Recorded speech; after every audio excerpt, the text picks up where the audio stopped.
Okay mga kami, setup natin itong WA350 compass na. So ang IP address niya 192.168.10. So default admin, so gawin muna natin English admin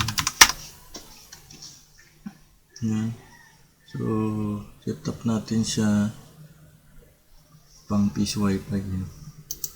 So naka router mode yan, tayo sa wizard, then AP, then dito next lang, tapos yung pangalan ng wifi.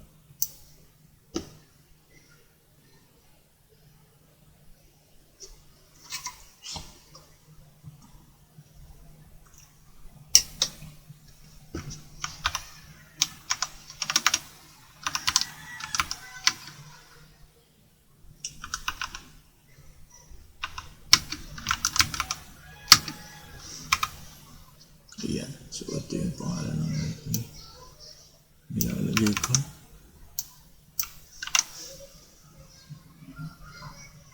Okay, so sa channel lalagay dito 7. Ito sila na akong babaguhin, then next lang, and finish, then tayin lang natin mag save. So sa bilan nito ay automatic na to pagka may bilan din siya, kaso hindi mo masiset yung bilan ID, pero yung bilan niya nasa LAN, automatic siya nasa kaya ano siya, gumagana pa. Yan. So ito nasa LAN tayo nakasaksak, then dito yun makikita sa wireless. Ayan, may bilan siya, nasa LAN, bilan nasa LAN siya. Okay, yan yung makikita. Dito kasi wala siyang bilan, wala na siyang ibang bilan na settings dito.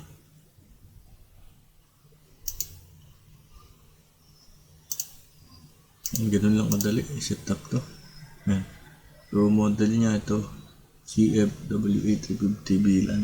Ayan, yung pangalan ng bilan, version 2.6. Ayan, naka-access point mode, then yan yung kanyang dashboard. 0.4 GHz saka 5 GHz na frequency. Okay, yan yung kanyang pinaka. So dito, yan lang ang ating video. Sana mukha ng idea. Basic lang to, may pang malakas ang access point to.